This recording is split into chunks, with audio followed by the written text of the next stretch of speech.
JBNN, we keep you informed. I'm Michelle Jones, and in the news, hotel worker hospitalized after colliding with cow in Westmoreland. A hotel worker is hospitalized after a motorcycle reportedly collided with a cow in Retreat, Little London, Westmoreland on Friday night. Reports are that the man was traveling on his bike shortly after 8 p.m. when a cow walked into his path. The motorcycle collided into the belly of the cow and he was flung from his bike. He was transported to hospital, where he was admitted in serious but stable condition. The injured man's sister said that she is gravely concerned about the untethered cow situation. Something ought to be done about these stray cows. It cannot continue like this. This is the third such incident in a week involving stray cows in the Little London area. Constable Tajay Banks died on Sunday when his service motorcycle collided with a cow, and the 22-year-old Christopher Samuels was killed after the car he was traveling in collided with a cow on Wednesday morning.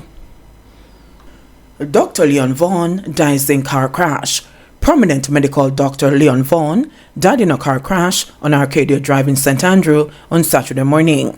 Reports are that Dr. Vaughn was having severe chest pains and attempted to drive himself to the hospital when he crashed. Preliminary reports suggest that Dr. Vaughn may have suffered a heart attack. Dr. Vaughn was the head of the Department of Ophthalmology at the Bustamante Hospital for Children. He also served as a director at the Winchester Surgical and Medical Institute and served in a similar role at the Glaucoma Diagnostic Unit. Vendor gets 21-year sentence for robbery. A Kingston vendor who lured a woman and her partner to a church and, along with an accomplice, robbed them at gunpoint of valuables, including $2,000 and a handkerchief, has been sentenced to 21 years, 3 months, and 16 days in prison. Kadeen Buchanan, 23, was served with a 21-year sentence for using a firearm to commit a felony, an offense carrying a mandatory minimum of 20 years under the Firearms Act. He was also sentenced to 13 years, 3 months, and 16 days for robbery with aggravation.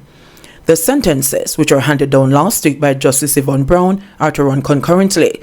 Buchanan pleaded guilty to both offenses at the start of his trial in June. The convicted contacted the female complainant via social media under the pretense that he was interested in purchasing a cell phone, and when she and her partner showed up, robbed them of 4 cell phones, $50, 2,000 Jamaican dollars, and the handkerchief. The evidence led at the trial was that in November 2022, the female complainant, after being contacted by Buchanan, made arrangements for them to meet at the Central Police Station in Kingston to deliver the phone. On November 11, the female, accompanied by her spouse, went to the location. Buchanan, however, requested that they meet at a church that was in the same area, and the complainant complied. The couple, after arriving at the church, was seated in their vehicle when Buchanan entered the back and sat without invitation. The couple then told him that they did not conduct business in the car, and he replied, "Everything cool, man," and attempted to hand the female an envelope, which was not taken. Shortly after, another man entered the car.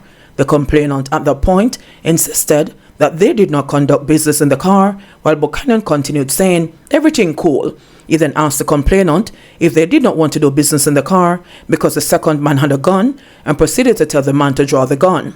The man complied, but after he did so, both he and Buchanan started screaming at the complainants to give them everything they had. Buchanan then grabbed items and left the car. Following the robbery, the couple reported the matter, and while on their way to show the police the scene, spotted Buchanan standing on the roadway and pointed him out. The police accosted him and took him to the Central Police Station, where valuables belonging to the complainants were found in his possession. During the sentencing, Buchanan's lawyer, while acknowledging that the judge's hands were tied, asked Brown to consider his client's guilty plea, the time spent in custody, and that he was a young man with no prior conviction. The judge, in arriving at his sentence, started at 23 years, but after considering the mitigating and aggravating factors, his social inquiry report, and the time spent in custody, the sentence was reduced to 21 years, 3 months, and 16 days. Jamaica prepared to send 200 security personnel to Haiti, says Holness.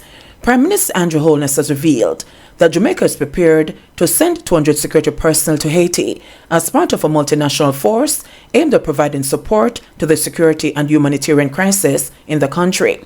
This is the first time Holness is disclosing such a figure, A statement from the Office of the Prime Minister yesterday says Holness made the disclosure during a telephone conversation on Thursday with the President of the Republic of Kenya, William Ruto, who indicated that his country is committed to sending 1,000 security personnel and to lead the multinational security force. Holness also noted that the Bahamas has committed to providing 150 personnel, bringing the CARICOM commitment at this time to 350. Holness expressed hope that more countries, whether in the region of the Americas, the continent of Africa, or elsewhere, would also step forward with personal commitments, and that the requisite UN Security Council resolution will be adopted in order to provide the appropriate jurisdictional framework for the security force.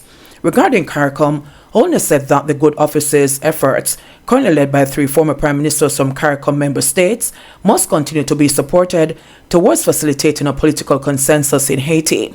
He also expressed gratitude to members of the international community, in particular the United States, Canada, and the UN Secretary General, who have been advocating strongly for more partners to support peace and stability in Haiti. He also expressed hope that the proposed multinational security force would allow the ordinary and most vulnerable Asian people to once again go about their daily lives and access humanitarian aid as needed. Rockfort fears dark days ahead. Residents of the often crime-poked community of Rockfort in eastern Kingston are again on edge following a triple murder in the area on Thursday night. 4 people were also injured in the shooting.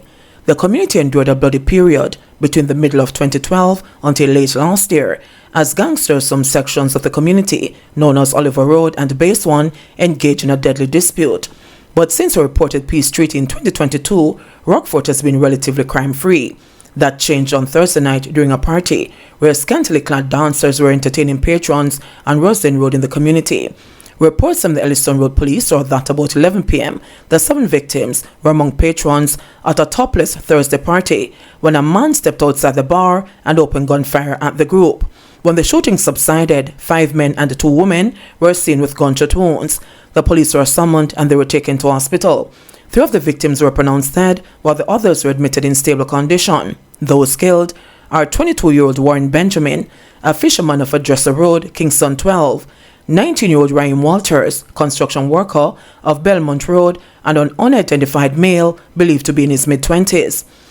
A resident of the community said that they have become so accustomed to multiple people dying in gun attacks that many are no longer moved by single fatal incidents. However, the latest attack has sent residents cowering in fear as mass shootings and killing in the area are notoriously synonymous with bloody reprisal attacks. Right now, them only make the community darker. Nobody will come here if them don't live here. The crowd shooting thing is what them doing. From crowd gather, you can expect attacks. The shooting will come off another incident a few weeks ago, the resident said. An elderly resident said that the gang war in the community keeps reinventing itself.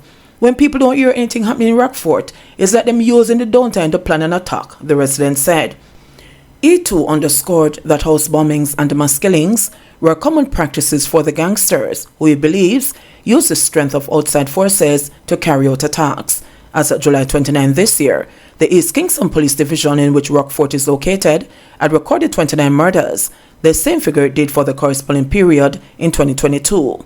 Reports of shooting, injured persons, rape and robbery were showing slight year-on-year decline. Break-ins, however, were up 17%.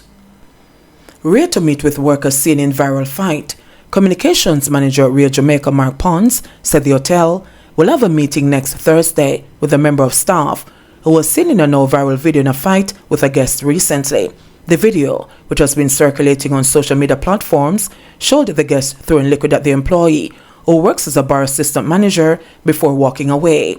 The female employee followed her and a fight ensued. We are following our internal protocols, following the premise of not leaving our workers alone in this type of situation. Next Thursday, we'll have an internal meeting with her to let her explain to us her version regarding what happened, Pond said. He added that the employee is a very good worker who has been at the hotel for 9 years. JBN, we keep you informed. Please remember to subscribe, like, share, leave us a comment, and click the notification bell to receive our daily news items.